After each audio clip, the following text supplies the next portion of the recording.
उत्तराखंड में जो हमारा बागेश्वर उपचुनाव है वो अभी तक बहुत ही पीसफुल रहा है। पिछले 10 साल की अगर मैं बात करूं तो बस 2 एनसीआर जो इलेक्शन रिलेटेड नहीं, इतना ही ऑफेंस है। तो एक लॉ एंड ऑर्डर बागेश्वर में बहुत अच्छे से मेंटेन हुआ है। जब भी कोई इलेक्शन प्रक्रिया शुरू होती है तो धारा 144 का प्रयोग किया जाता है, जो 8 अगस्त को ही डीएम महोदय द्वारा जारी की गई थी, जिसके अंतर्गत आपकी हर एक्टिविटी एक गवर्नमेंट के या प्रशासन के या डिस्ट्रिक्ट इलेक्शन ऑफिसर के परमिशन के पश्चात ही की जाती है। इसका मुख्य पर्पस ये होता है कि एक सारी पॉलिटिकल पार्टीज को एक लेवल प्लेइंग फील्ड हो जाए, इलेक्शन में जो खर्चे हो रहे हैं उसको उसका अकाउंटिंग पर हो जाए, यानी लॉ एंड ऑर्डर की शांतता की स्थिति बनी रहे।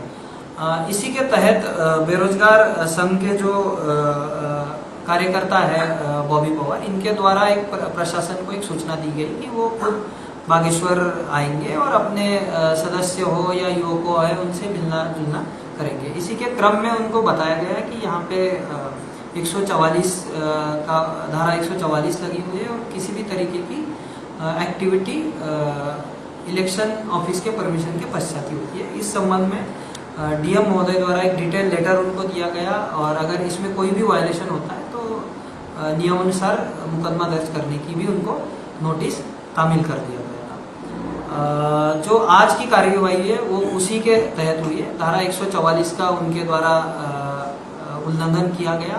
जो भी उनके साथ लोग थे उसमें से अधिकतम लोग बागेश्वर के स्थानिक ना होते हुए हल्द्वानी या अन्य क्षेत्र के थे, जो हमारे विधानसभा क्षेत्र से नहीं बिलोंग करते, तो उससे एक इंटेंशन भी क्लियर होता है। तो इसी के तहत हमने ये कार्रवाई की है। एक सिंपल कार्रवाई है 144 के उल्लंघन की, और इसमें हमारे पास 2 ऑप्शन थे। हम इसमें उनको एसडीएम के सामने भी प्रोड्यूस कर सकते थे, क्योंकि ये न्यूट्रल हो और इसमें किसी भी तरीके का एडवांटेज डिसएडवांटेज ना हो, इसलिए हमने जुडिशियरी का मार्ग चुना और इसमें हमने उनको लगभग 30, 40, 50 मिनट में हमने उनको कोर्ट में जज के सामने प्रोड्यूस किया है। जो भी न्यायालय द्वारा आदेश किया जाएगा उसका पालन फिर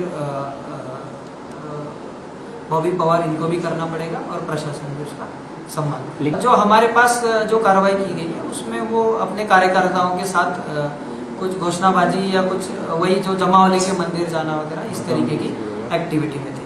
दूसरी महत्वपूर्ण बात ये मैं कहना चाहूँगा कि इन पे पूर्व में भी देहरादून में मुकदमे हैं और उन मुकदमों में जब उनको कोर्ट से बेल मिली है, उस बेल की एक इम्पॉर्टेंट कंडीशन है कि इस तरीके की एक्टिविटी जो भी है, जिस तरीके की ये बात कर रहे हैं, वो देहरादून में ही एक लिमिटेड एरिया में उनको करने की परमिशन है, कहीं इतरत करने की जरूरत नहीं है। तो एक नॉर्मल पर्पज जो है इससे समझ में आता है। दूसरा, हमारा कुछ इंटेलिजेंस का भी इनपुट था, जो डॉक्यूमेंट्री प्रूफ जिसके हमारे पास है कि इनसे प्रेरित या इनके संगठन से जुड़े हुए जो लोग हैं वो यहाँ पे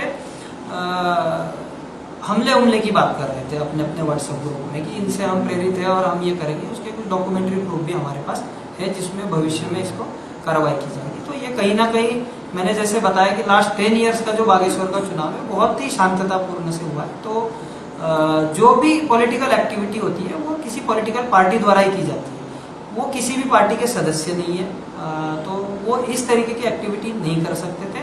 और हमारे द्वारा उनको ये भी बताया गया है कि 10 तारीख तक यहाँ पे 144 लगी हुई है।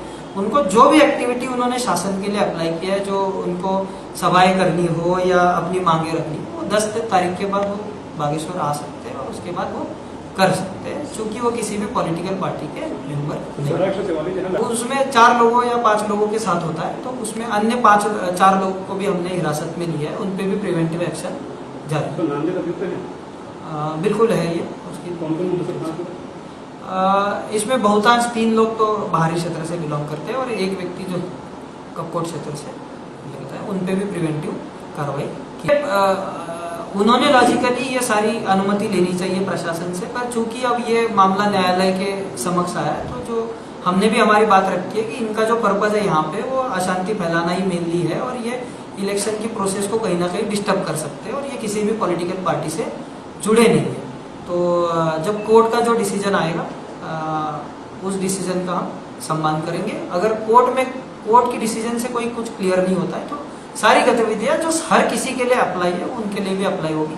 विद परमिशन वो हर चीज कर सकते हैं।